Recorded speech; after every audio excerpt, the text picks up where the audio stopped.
오늘 말씀에서 사도 바울은 오직 성령으로 충만함을 받으라 라는 말씀을 강조하고 있습니다. 오직 성령으로 충만함을 받으라. 이 말씀을 중심으로요, 오늘 본문 말씀이 전반부와 후반부로 나뉘어집니다.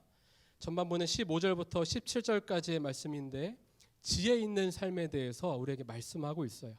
후반부는 18절부터 21절까지 말씀인데 성령으로 충만한 삶에 대해서 말씀합니다. 그러니까 지혜 있는 삶, 그리고 성령으로 충만한 삶, 이것이 굉장히 연관되어 있다는 것을 우리에게 말씀하고 있어요. 오늘 이 말씀에 근거해서 성령과 지혜가 충만한 삶이라는 제목으로 함께 말씀 나누려고 합니다.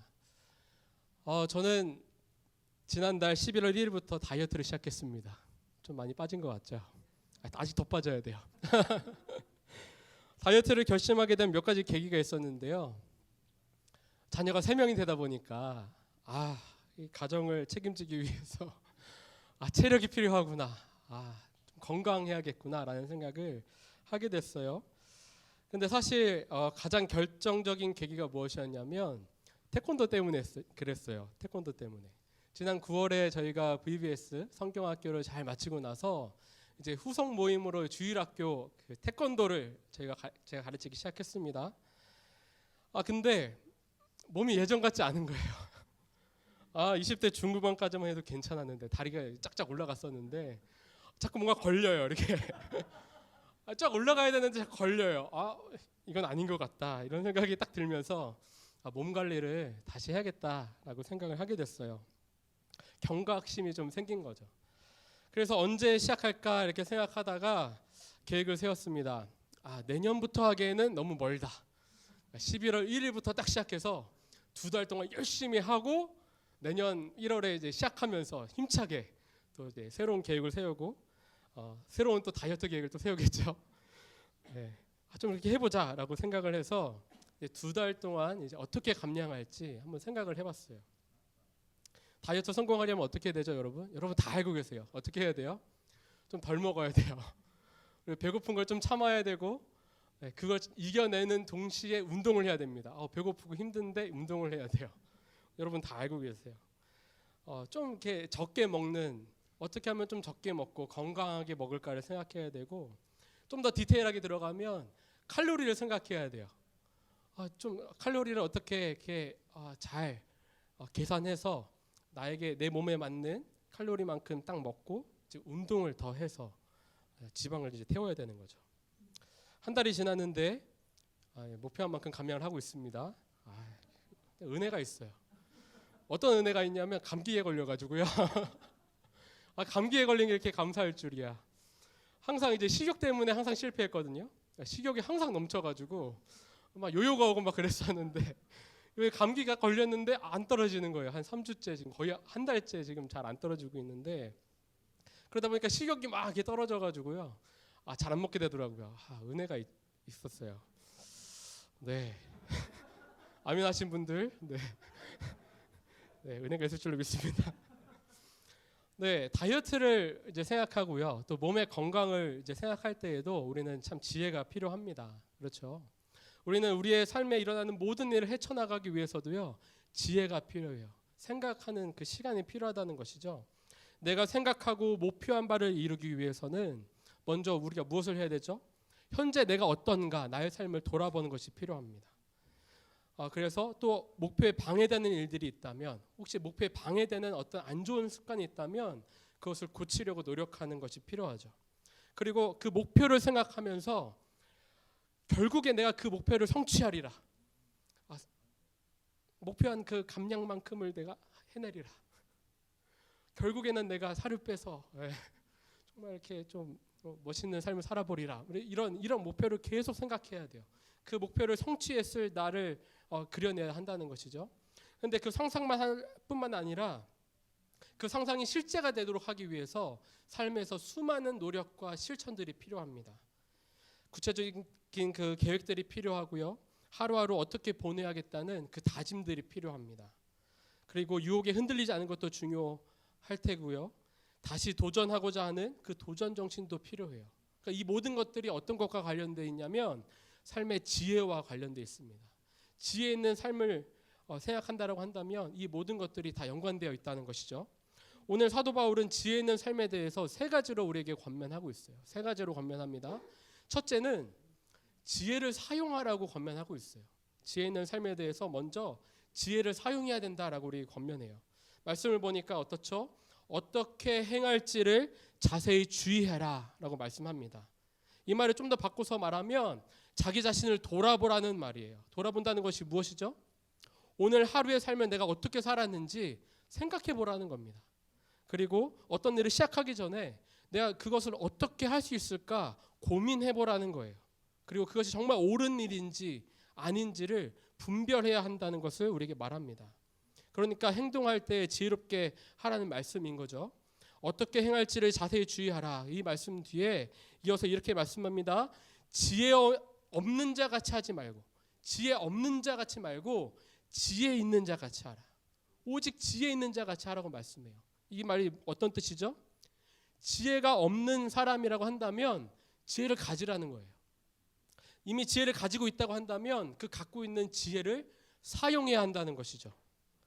바울은 로마서에서 이렇게 말합니다. 선한 데는 지혜롭고 악한 데는 미련하라. 선한 데 지혜롭고 악한 데 미련하라. 미는 우리에게 다시 한번 얘기하는 거예요. 지혜를 가져야 되는데 선한 일에 지혜를 가지라고 말하고 있어요. 바울은 앞선 에베소서 4장부터 5장까지 계속 대조하는 말씀들을 해왔죠. 하지 말아야 할 일들과 해야만 하는 일들에 대해서 대조했습니다. 옛사람과 새사람에 대해서 대조했어요. 어둠의 일과 빛의 일에 대해서 대조했습니다. 그러면서 믿는 우리가 어떻게 살아가야 하는지, 어떤 길을 걸어가야 하는지 분명한 말씀으로 우리에게 권면했어요. 지금 여기서도 똑같이 우리에게 권면합니다. 어떻게 행할지 자세히 주의해야 하는데 특별히 지혜 없는 사람처럼 하지 말고 지혜 있는 자처럼 하라. 지혜 있는 사람으로 살아가라. 지혜를 사용하라. 우리에게 권면하고 있습니다. 지혜를 사용하라고 말씀했어요. 둘째는요, 시간을 건져내라고 권면합니다. 시간을 건져내라고 권면해요. 16절의 말씀을 보니까 세월을 아끼라 때가 악하니라 이렇게 말씀합니다. 세월을 아끼라. 이 말씀을 보면 명령어처럼 보여요. 하지만 원어를 살펴보면 이것이 분사절 안에 들어가 있고요. 그 의미가 좀 다르게 해석이 됩니다. 어떻게 해석되냐면 건지다, 구속하다, 값을 지불하고 그것을 사다라는 의미예요. 다른 의미로는 기회를 사다라고도 해석할 수 있습니다. 그러니까 시간을 아끼라, 그러니까 절약하는 정도가 아니라 시간을 돈을 주고서라도 사라고 말씀하고 있는 거예요. 굉장히 적극적으로 시간을 건져내라고 우리에게 권면합니다. 어떻게 적극적으로 시간을 건져내라고 말씀하죠? 네, 돈을 주고서라도 시간을 건져내라고 말하는 거예요. 시간을 건져내라는 그 의미가 무엇 때문이죠? 이 때가 악하기 때문이다라고 얘기합니다. 시간을 그냥 내버려 두면 그냥 흘러가요. 그냥 흘러갑니다. 결국에는 시대의 그 풍조를 따르게 된다는 것이죠. 시간을 낭비하게 된다는 것입니다. 시간이 썩어져 간다는 것을 의미하고 그것이 결국에는 그 시간을 죽이는 일이라고 말하는 거예요. 그것에서부터 시간을 건지라고 우리에게 권면하고 있어요.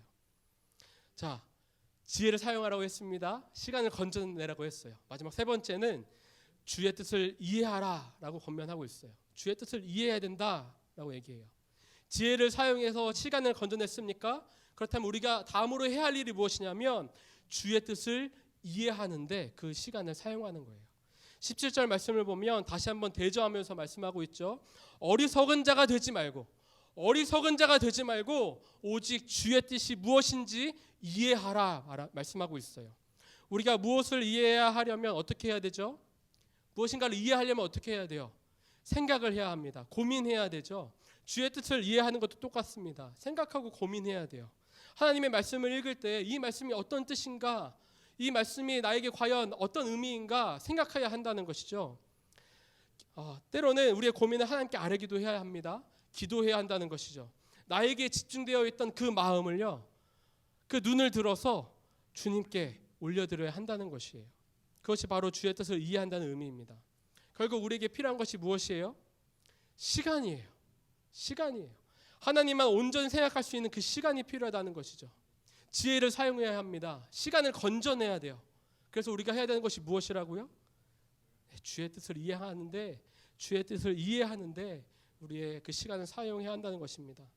어리석은 자는 주의 뜻을 이해할 수 없습니다. 왜요? 시간이 없어요. 여전히 어둠 가운데 살아가는 사람입니다. 소망이 없는 일들에, 미래가 없는 일들에 매여가는 사람이기 때문이에요.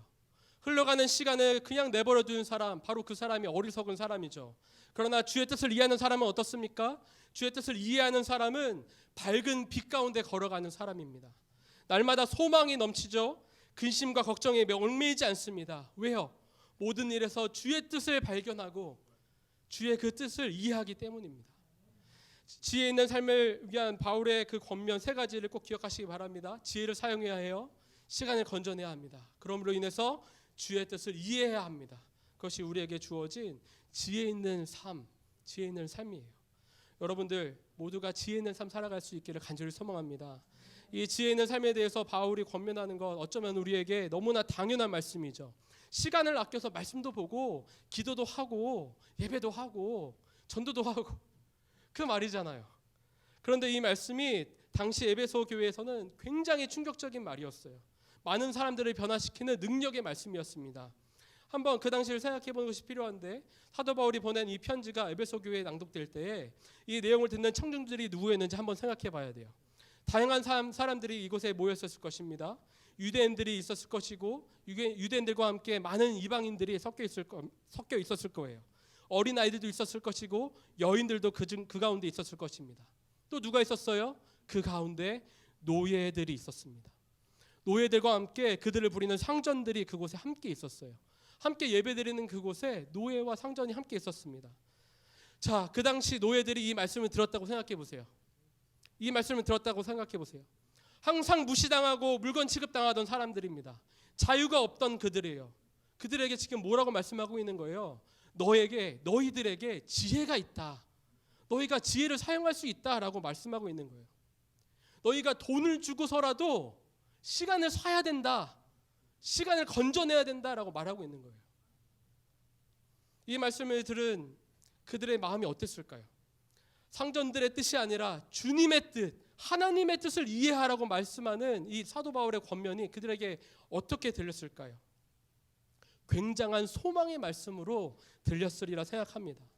한 번도 들어보지 못했던 말이었을 테니까요. 아, 내가 하나님 안에서 존귀한 자구나. 내 안에도 지혜가 있구나. 아, 시간을 이렇게 사용해서는 안 되는구나. 아, 내 인생도 이유와 목적이 있었구나. 나는 그 이유와 목적을 발견하지 못했는데 주의 뜻을 이해하니까, 주의 말씀을 이해하니까 주님 안에서, 하나님 안에서 내 삶이 다시금 보여지는구나.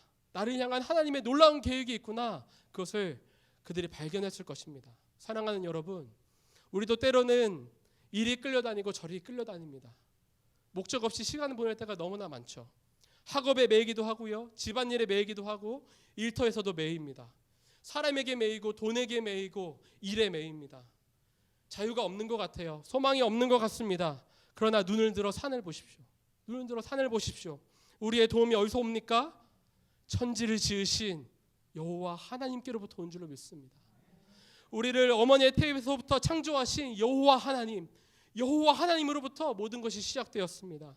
그러니까 하나님을 바라보면, 하나님을 의지하면 우리의 인생이 달라진다는 것이죠. 주의 뜻을 이해하면 그 가운데서 참 자유를 얻게 된다는 것입니다. 왜요? 하늘의 소망을 발견하기 때문이죠. 하늘의 뜻을 이해하기 때문입니다. 우리가 하나님 안에서 정말 존귀한 그런 존재라는 것을 깨닫게 되기 때문입니다. 이것이 바로 지혜 있는 자의 삶이에요. 자, 지혜 있는 삶에 이어서 바울은 성령으로 충만한 삶에 대해서 말합니다. 18절 말씀 이렇게 얘기합니다. 술 취하지 말라. 이는 방탕한 것이니 오직 성령으로 충만함을 받으라. 아멘. 성령으로 충만함을 받으라. 술에 취하는 것과 성령으로 충만하게 되는 것을 함께 대조하고 있습니다. 술에 취하면 분별력을 잃어버립니다. 자제력을 잃어버려요. 판단력을 잃어버립니다. 이것을 성경은 방탕하다라고 우리에게 말씀하고 있어요. 자꾸 이 말씀 가지고요, 이런 논쟁이 있어요. 술 마시지 말하는 말씀이니까 술 마시면 안 돼. 아니야, 술 취하지 않으면 괜찮다고 했으니까 한 잔 두 잔은 마셔도 되는 거 아니야. 제발 그런 논쟁하지 마세요. 그런 논쟁하지 마세요. 이 말씀은요, 술을 마시고 안 마시고의 문제가 아니에요. 술에 포인트가 있는 게 아닙니다. 술이 아니라 방탕한 것, 방탕한 삶, 그것에 포인트가 있는 거예요. 더 이상 방탕하게 살아가지 말고 오직 성령으로 충만함을 입어서 성령의 그 은혜 가운데 충만한 삶을 살아가라고 우리에게 권면하는 것이죠. 성령으로 충만함을 받으라. 이 말씀을 원어에 더 가깝게 해석하면 이렇습니다. 성령으로 충만하게 되어라. 성령에 의해서 충만해져라. 이렇게 해석할 수 있습니다. 어떻게 성령으로 충만될 수 있을까요? 어떻게 성령의 충만함을 우리가 힘입을 수 있습니까? 성경은 그 방법에 대해서 우리에게 말씀하고 있지 않아요. 그러니까 그 성령으로 충만하여지는 것이 무엇인지 우리가 한번 추론해야 되는데, 에베소서를 보니까 하나님께서는 두 가지를 충만하게 하신다고 말씀합니다. 두 가지를 충만하게 하신다고 말씀해요. 먼저는 만물을 충만하게 하신다고 합니다. 만물을 충만하게 하신다고 말씀해요. 예수 그리스도로 만물이 충만하게 된다고 말씀합니다. 에베소서 2장 23절, 교회는 그의 몸이니 만물 안에서 만물을 충만하게 하시는 이의 충만함이니라. 에베소서 4장 10절, 그가 모든 하늘 위에 오르신 자니 이는 만물을 충만하게 하려 하심이라. 예수 그리스도께서 무엇을 충만하게 하신다고요? 네, 만물, 온 천지 만물을 충만하게 하신대요. 그게 첫 번째예요. 두 번째 충만하게 하시는 것은 무엇이냐면 성도입니다. 예수 그리스도를 믿는 자들을, 교회 안에 있는 자들을 충만하게 하신다고 말씀해요. 사람을 충만하게 하신다는 것이죠. 에베소서 3장 19절 말씀, 하나님의 모든 충만하신 것으로 너희에게 충만하게 하시기를 구하노라. 사도 바울이 기도합니다. 하나님께서 너희에게, 그리고 너희에게 성령 충만을 주시기를 원한다, 그렇게 기도하고 있어요. 그리고 오늘 말씀 에베소서 5장 18절 말씀, 술 취하지 말라 이는 방탕한 것이니 오직 성령으로 충만함을 받으라. 누구에게 말하고 있는 거예요? 지금 이 말씀을 듣고 있는 성도들에게, 사람들에게 말씀하고 있는 것이죠. 하나님께서 두 가지를 충만하게 하십니다. 만물을 충만하게 하시고 성도를 충만하게 하십니다. 만물과 성도를 충만하게 하세요. 창세기를 보면 하나님께서 천지를 창조하시는 스토리가 기록되어 있습니다. 하나님께서 모든 만물을 6일 동안 창조하셨어요. 어떻게 창조하셨죠? 말씀으로 창조하셨습니다. 말씀으로 창조하셨어요. 그런데 사람 아담과 하와만은 다르게 창조하셨습니다. 어떻게 창조하셨어요? 흙으로 빚으시고 생기를 불어넣으셨어요. 그래서 살아있는 영, 생명이 되게 하셨다라고 우리에게 말씀합니다. 한번 생각해 보세요. 모든 만물들은 하나님의 말씀으로 지어졌습니다. 모든 만물 가운데는 하나님의 말씀이 있어요. 그런데 온 우주, 온 천지 만물을 통틀어서 하나의 존재만 하나님의 말씀을 갖고 있지 않습니다. 그것이 누구이죠? 사람이에요. 사람만 하나님의 말씀으로 창조하지 않으셨어요. 하지만 더욱 특별하게 창조하셨죠. 더욱 특별하게 창조하셨습니다. 하나님과 동행할 수 있는, 하나님과 대화할 수 있는 생명, 살아있는 영으로 창조하셨어요.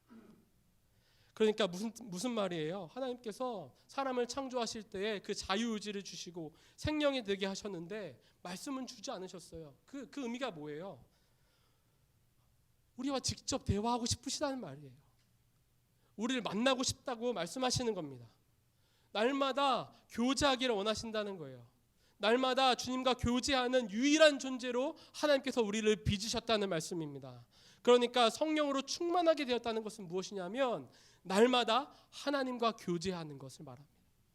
날마다 하나님과 교제하는 것을 말해요. 날마다 하나님의 말씀으로 가득 채워지는 것을 의미합니다. 다시 에베소서로 돌아와서 5장 19절부터 21절까지의 말씀을 보면 성령으로 충만한 삶이 어떤 모습인지 네 가지로 우리에게 말씀하고 있어요. 19절 말씀 보면 시와 찬송과 신령한 노래들로 서로 화답하며, 시와 찬송과 신령한 노래들로 서로 화답하며, 함께 예배드리는 것을 말합니다. 함께 예배드리는 것을 말해요. 예배할 때 함께 찬양하는 그 모습을 한번 생각해 보십시오. 바로 그것을 지금 이야기하고 있는 것이죠. 성령 충만하면 함께 예배하는데 함께 모여서 찬양하고 하나님의 이름을 높여드리고 예수 그리스도를 다시 한번 생각하고 예수 그리스도를 우리 마음가운데 모시는 그러한 시간이 생긴다는 것이죠. 다음을 보면 너희의 마음으로 주께 노래하며 찬송하며, 너희의 마음으로 주께 노래하며 찬송하며, 날마다 하나님을 찬양한다는 말입니다. 성령 충만한 삶이 무엇이냐? 날마다 그 마음 가운데에서 하나님을 찬양하는 그 찬양의 가사들이, 찬양의 제목들이 끊임없이 나온다는 것이죠. 20절 말씀, 범사에 우리 주 예수 그리스도의 이름으로 항상 아버지 하나님께 감사하며. 성령 충만하면 범사에 하나님께 감사하게 된다는 거예요. 어떤 일이든 하나님께 감사할 수 있게 된다는 것이죠. 마지막 21절 말씀 보면 그리스도를 경외함으로 피차 복종하라. 성령으로 충만하면 서로를 존중하게 된다는 것입니다. 상대방의 말에 더 귀를 기울이고 믿음이 연약한 자들을 세우고 도움이 필요한 자들을 위해서 헌신합니다. 복종한다는 것은요, 서로를 섬긴다는 것을 의미해요. 나를 더 세우는 것이 아니라 다른 상대방을 더 높이는 것, 그것을 말하는 것입니다. 그러니까 성령으로 충만한 삶은 네 가지인데, 예배하는 삶, 찬양하는 삶, 감사하는 삶, 섬기는 삶, 이 모든 것이 가득히 넘치는 것이 바로 성령으로 충만한 삶이라고 우리에게 말씀하고 있는 것이에요. 오늘 사도 바울은 두 가지 삶에 대해서 얘기했습니다. 지혜 있는 삶, 그리고 성령으로 충만한 삶에 대해서 우리에게 권면했어요. 바울은 오늘 말씀에서 지혜와 성령, 성령과 지혜가 굉장히 연관되어 있음을 우리에게 말씀하고 있습니다. 성령과 지혜, 성령과 지혜. 어떻게 성령과 지혜가 충만한 삶을 살아갈 수 있을까요? 성령과 지혜가 함께 나오는 말씀을 한번 찾아보았는데, 하나의 스토리와 한 명의 인물에 초점이 맞춰진 것을 발견했습니다. 하나의 스토리, 그리고 그 안에 한 명의 인물에 이 성령과 지혜가 충만한 그것이 하나가 되는 것을 발견했어요. 사도행전 6장인데, 사도들이 기도하는 일과 말씀 사역에 전념하기 위해서 집사 7명을 세웁니다. 그때 조건이 무엇이었냐면 성령과 지혜가 충만하여 칭찬받는 사람 7명을 세워라 라고 이야기를 했습니다. 그러니까 성령과 지혜가 충만하면 다른 사람들도 그것을 알고 그 사람들을 칭찬한다는 것이죠. 보여진다는 것입니다. 삶으로 나타난다는 것을 얘기를 해요. 집사 7을 세우는데 한 사람이 유독 눈에 들어옵니다. 그 사람이 누구냐면 바로 스데반입니다. 스데반이에요. 성경은 스데반을 믿음과 성령이 충만한 사람이라고 우리에게 소개하고 있습니다. 7 집사 모두에게 해당되는 것이 아니에요. 7 집사 모두에게 해당되는 것이 아니라 유독 스데반 집사에게 집중해서 그가 믿음과 성령이 충만한 사람이라고 말하고 있어요. 아니나 다를까 이어지는 말씀에서 스데반 집사의 이야기로 연결되죠. 그의 이야기는 사도행전 6장 후반부터 7장의 전체에 이어서 기록되어 있습니다. 사도행전 6장에서는 그가 은혜와 권능이 충만해서 큰 기사와 표적을 행했다고 말해요. 그리고 회당에서 그가 지혜와 성령으로 말할 때 능히 당할 자가 없었다라고 기록하고 있습니다. 사도행전 7장에서 스데반이 일어나 하나님의 말씀을 전하기 시작하는데 그가 하나님의 말씀에 얼마나 능통하였는지 우리에게 보여주고 있어요. 성경의 모든 말씀에 능하여서 그가 설교를 하였는데, 그가 설교한 내용들을 보면 앞선 베드로가 설교했던 내용보다 더 많은 내용으로, 더 긴 내용으로 설교하는 것을 보게 돼요.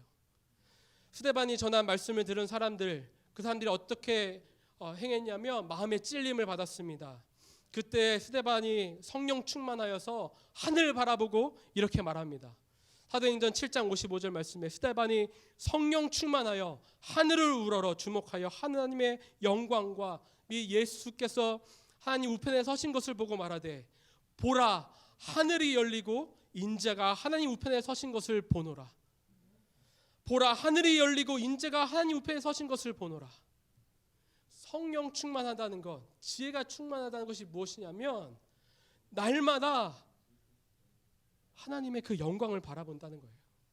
하나님의 그 영광 가운데 계신 예수 그리스도께 집중된 삶을 살아간다는 것을 말합니다. 성령과 지혜가 충만한 삶, 우리가 어떻게 살아갈 수 있습니까? 어떻게 그 충만함을 얻을 수 있습니까? 바로 예수 그리스도께 집중할 때에 우리에게 그 은혜를 부으신 줄로 믿습니다. 우리를 구원하시는 그 예수 그리스도의 은혜, 우리를 충만케 하실 수 있는 오직 유일하신 분, 예수 그리스도로 말미암아 우리가 지혜로 충만하여지고 성령으로 충만하여진 줄로 믿습니다. 사랑하는 여러분, 지혜로 충만하여지길 간절히 소망합니다. 성령으로 충만케 되시기를 간절히 소망합니다. 예수 그리스도를 붙듦으로 말미암아 날마다 하나님께 달려나아가고 우리의 시간을 건져내어서 하나님께 드리고 우리를 향하신 그 하나님의 놀라우신 목적을 날마다 발견하시는 여러분들 되시길 주의 이름으로 축원드립니다. 사랑하는 여러분, 시간을 건져내시길 주의 이름으로 축원합니다. 시간을 건져내세요. 건져내서 주님께 드리십시오. 우리가 우리의 물질의 10의 1조를 하나님께 드리고 있습니까? 우리의 시간은요? 우리의 시간의 10의 1조는 하나님께 드리고 있나요? 사랑하는 여러분, 결단하시길 소망합니다. 늦지 않았습니다. 올 한 해가 다 가기 전에 벌써 어영부영 12월이 됐어요. 얼마 남지 않았지만 다시 한번 결단하여서 새해를 시작할 때에는 좀 더 다른 모습으로, 정말 주님이 쓰시기에 정말 합당한 그러한 모습으로 우리가 나아갈 수 있기를 간절히 소망합니다.